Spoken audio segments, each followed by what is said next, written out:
बिस्मिल्लाहिर्रहमानिर्रहीम। Students, second year का lecture number 13 है। लास्ट लेक्चर में हम लोगों ने गॉसेस लॉ की पहली दो एप्लीकेशंस देखी थी। आज हम लोग गॉसेस लॉ की थर्ड एप्लीकेशन की तरफ मूव करेंगे। ये एप्लीकेशन आपको लॉन्ग क्वेश्चन आ रही होती है, एग्जामिनर आपसे पूछता है find the electric field intensity due to infinite sheet. मेरा बेटा, इस एप्लीकेशन की तरफ मूव करने से पहले हमें कुछ चार्ज डेंसिटीज़ का आइडिया होना चाहिए। मेरा बेटा, जो लीनियर चार्ज डेंसिटी का फॉर्मूला होता है वो lambda is equals to q over length, यानी कि जिस लेंथ के ऊपर पूरा चार्ज होता है उस चार्ज को, उस टोटल चार्ज को अगर मैं उस पूरी लेंथ पे डिवाइड करूँ तो मेरे पास क्या आ जाती है, लीनियर चार्ज डेंसिटी आ जाती है। अगर मेरे पास एक सरफेस है और सरफेस के ऊपर चार्ज मौजूद है, उस टोटल चार्ज को अगर मैं सरफेस एरिया पे डिवाइड करूँ तो मेरे पास जो चार्ज डेंसिटी आएगी उसको मैं सरफेस चार्ज डेंसिटी का नाम दूंगा और sigma is equals to q over a होता है। मेरा बेटा, अगर मेरे पास एक वॉल्यूम है, उस वॉल्यूम के ऊपर जो चार्ज मौजूद है, अगर उस पूरे चार्ज को अगर मैं पूरे वॉल्यूम पे डिवाइड करूँ तो मेरे पास अब जो चार्ज डेंसिटी आएगी उसको मैं वॉल्यूम चार्ज डेंसिटी का नाम दूंगा और उसको हम लिखते हैं rho is equals to q by v. मेरा बेटा, हमें चार्ज डेंसिटी बताती है कि एक स्पेसिफिक जगह पे, एक स्पेसिफिक एरिया या स्पेसिफिक वॉल्यूम या स्पेसिफिक लेंथ पे कितना चार्ज डिस्ट्रीब्यूट है, तो हमें पता होना चाहिए। अब मेरा बेटा, हम लोग अपने पहली एप्लीकेशन की तरफ मूव करते हैं। पहली एप्लीकेशन क्या है, electric field due to infinite sheet. Electric field due to infinite sheet, इसको मैंने सॉल्व किया है। मेरा बेटा, मेरे पास एक इनफाइनाइट शीट थी, उस इनफाइनाइट शीट का मैंने थोड़ा सा हिस्सा ले लिया। उस थोड़ा सा हिस्सा लिया तो मैंने देखा कि उस इनफाइनाइट शीट के ऊपर पॉजिटिव चार्जेस यूनिफॉर्म में डिस्ट्रीब्यूट है। लेट्स सपोज अगर ये इनफाइनाइट शीट और इस पर पॉजिटिव चार्ज है तो आपको पता है कि पॉजिटिव चार्ज की इलेक्ट्रिक फील्ड डायरेक्शन आउटवर्ड होती है। तो यहाँ से भी देखूंगा तो इलेक्ट्रिक फील्ड डायरेक्शन आउटवर्ड, यहाँ से देखूंगा तो यहाँ से भी इलेक्ट्रिक फील्ड डायरेक्शन आउटवर्ड। तो देखिए, चाहे इस साइड से देखूँ तब भी इलेक्ट्रिक फील्ड आउटवर्ड होगा, चाहे इस साइड से देखूँ तब भी इलेक्ट्रिक फील्ड आउटवर्ड होगा। अब एक पूरी सरफेस है तो सरफेस के ऊपर जब चार्ज यूनिफॉर्मली डिस्ट्रीब्यूट होगा तो उस डिस्ट्रीब्यूशन को हम नाम देते हैं प्लेन चार्ज डिस्ट्रीब्यूशन का। और मेरा बेटा, इसके ऊपर जो सरफेस चार्ज डेंसिटी होगी उसको मैं सिग्मा पॉजिटिव का नाम दूँ। तो यहाँ पे देखें, चार्ज डिस्ट्रीब्यूशन क्या है, प्लेन चार्ज डिस्ट्रीब्यूशन है और इसमें जो चार्ज डेंसिटी मौजूद है उसको मैं सिग्मा पॉजिटिव का नाम दे रहा हूँ। आपको मैं बताया था कि गॉसेस लॉ को सॉल्व करने के हमारे पास 3 रूल्स हैं। पहला रूल क्या था कि सबसे पहले हमें चार्ज डिस्ट्रीब्यूशन को स्पेसिफाई करना था। तो मेरे पास चार्ज डिस्ट्रीब्यूशन स्पेसिफाई हो गई है कि it is a plane charge distribution. अब हमें पता है कि जब प्लेन चार्ज डिस्ट्रीब्यूशन होती है तो हमारे पास 2 पॉसिबिलिटीज़ होती हैं गॉसियन सरफेस ड्रॉ करने की। या हम लोग सिलेंड्रिकल गॉसियन सरफेस ड्रॉ करते हैं या हम लोग pill box Gaussian surface draw करते हैं। मेरा बेटा, बुक वाले ने यहाँ पे आपकी सिलेंड्रिकल गॉसियन सरफेस ड्रॉ की है, इसलिए मैं क्या करता हूँ, सिलेंड्रिकल गॉसियन सरफेस ड्रॉ करता हूँ और मुझे इलेक्ट्रिक फील्ड फाइंड करनी है इस पॉइंट पी पे। मेरा बेटा, अगर आपको गॉसेस लॉ की लिमिटेशन याद हो तो गॉसेस लॉ की नेक्स्ट लिमिटेशन ये थी कि आपने जिस पॉइंट के ऊपर इलेक्ट्रिक फील्ड फाइंड आउट करनी है वो पॉइंट गॉसियन सरफेस के ऊपर होना चाहिए। तो देखिए, मैंने गॉसियन सरफेस ऐसे ड्रॉ की है कि मेरा वो पॉइंट जिसमें मैंने इलेक्ट्रिक फील्ड फाइंड करनी है वो गॉसियन सरफेस के ऊपर आ रही है। तो मैंने यहाँ पे एक सिलेंड्रिकल गॉसियन सरफेस ड्रॉ की। तो गॉसियन सरफेस कौन सी होगी, सिलेंड्रिकल गॉसियन सरफेस मौजूद होगी।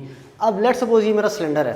मेरे बेटा, इस सिलेंडर को अगर मैं ध्यान से देखूँ तो सिलेंडर के 3 फेसेस हैं, एक है लेफ्ट फेस, एक राइट फेस और एक ही कर्ड फेस है। मेरा बेटा, कर्ड फेस के ऊपर किसी भी पॉइंट के ऊपर अगर मैं एरिया वेक्टर निकालूं तो हर जगह परपेंडिकुलर टू द सरफेस आ रहा है। यहाँ पे अगर देखूं तो यहाँ पे भी perpendicular to the left side आ रहा है और यहाँ पे perpendicular to the right side.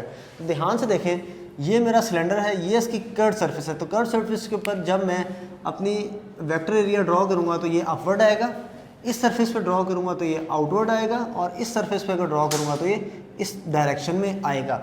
अब अगर ध्यान से देखता हूँ तो मैं देखता हूँ कि ये वाला वेक्टर एरिया और ये इलेक्ट्रिक फील्ड दरमियान, अब दोनों के दरमियान एंगल 90 डिग्री है।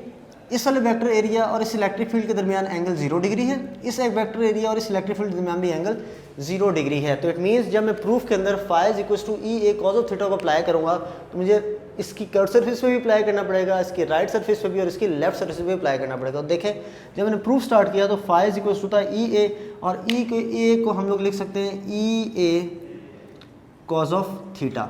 अब मैं सबसे पहले क्या करता हूँ, कर्व सरफेस के ऊपर अप्लाई करता हूँ। कर्व सरफेस अप्लाई करता हूँ तो इसके दरमियान और इस वेक्टर एरिया के दरमियान एंगल कितना है, 90 डिग्री है। तो बेटा, cos 90 क्या होता है, 0। तो आपका नेट आंसर क्या आ जाएगा, 0।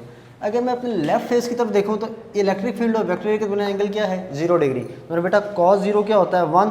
तो ये वाली वैल्यू आपको 1 दे देगी तो पीछे क्या बचा, ई ए। तो फाई लेफ्ट क्या आ जाएगा, ई ए। इसी तरह मेरा बेटा, अगर मैं राइट का निकालता हूँ तो उस पर भी क्या आ जाएगा, ई ए, क्योंकि एंगल क्या है, 0 डिग्री और आपका जवाब क्या आ जाएगा, 1। अगर टोटल फ्लक्स निकालूँ तो phi curve plus phi left plus phi right. मेरा बेटा, तीनों को ऐड करूँ तो मेरा टोटल फ्लक्स आ जाएगा। फाई कर्व की वैल्यू क्या है, 0, फाई लेफ्ट की वैल्यू क्या है, ई ए, फाई राइट की वैल्यू क्या है ई ए, ऐड करता हूँ तो फाई टोटल की वैल्यू मेरा बेटा मेरे पास आ जाती है 2EA। पहली इक्वेशन ड्राइव हो गई। अब सेकंड इक्वेशन क्या होती है, sigma rho is equals to यानी कि डेंसिटी आपका electric flux is equals to q enclose over epsilon naught होता है मेरा बेटा। अब मुझे क्यू इंक्लोज की वैल्यू नहीं पता बट मुझे चार्ज डेंसिटी की वैल्यू पता है, तो मैं क्या करूँगा, चार्ज डेंसिटी का फॉर्मूला अप्लाई करूँगा। वो क्या होता है, total charge divide by area. तो मेरा बेटा क्या हो जाएगा, अगर मैंने क्यू इंक्लोज निकाला तो ए डिवाइड होगा उधर जाके मल्टीप्लाई, तो q enclose is equal to sigma a आ जाएगा। इस वैल्यू को उठाएं और इस वाली इक्वेशन में पुट करें। मेरा बेटा जब इस इक्वेशन में पुट करूंगा तो phi is equals to sigma A over epsilon naught आ जाएगा। अब देखें फाई की एक वैल्यू ये आ गई, एक वैल्यू ये आ गई, दोनों वैल्यूज फ्लक्स की हैं। अगर दोनों वैल्यूज फ्लक्स की हैं तो इन दोनों को कंपेयर करें। मेरा बेटा जब कंपेयर करूंगा तो जवाब क्या आएगा, 2EA is equals to sigma A over epsilon naught. ये वाला ए इस वाले ए से कैंसिल, 2 मल्टीप्लाई हो रहा है उधर जाके डिवाइड, तो इलेक्ट्रिक फील्ड की मैग्नीट्यूड क्या आ जाएगी, सिग्मा ओवर 2 एप्सिलॉन नॉट।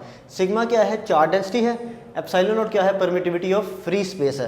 मेरे बेटा आपको पता है कि इलेक्ट्रिक फील्ड एक वेक्टर क्वांटिटी है, अगर वो वेक्टर क्वांटिटी है तो उसकी कोई ना कोई वेक्टर फॉर्म होगी। तो जब मैं उसको वेक्टर फॉर्म में लिखूंगा तो मुझे साथ एक यूनिट वेक्टर इंट्रोड्यूस करवाना पड़ेगा और ये यूनिट वेक्टर इसकी डायरेक्शन को शो करेगा। तो this is the electric field intensity of a infinite charge sheet, जो कि आपके सामने आज हमने प्रूफ किया। एग्जामिनर आपसे सवाल करेगा तो आपने बिल्कुल सेम इसी तरह से अपने इस सवाल को सॉल्व करना है। सिर्फ कोशिश कीजिएगा कि जो चार्ज डिस्ट्रीब्यूशन है और जो गॉसियन सरफेस है इसको 2-3 लाइन में एक्सप्लेन करें ताकि आपका सवाल उसको खूबसूरत अंदाज से एक्सप्लेन होता हुआ नजर आए। तो इस सवाल में किसी को कोई मसला हो तो नीचे कमेंट सेक्शन पूछ सकता है। Thank you so much. अल्लाह हाफिज़।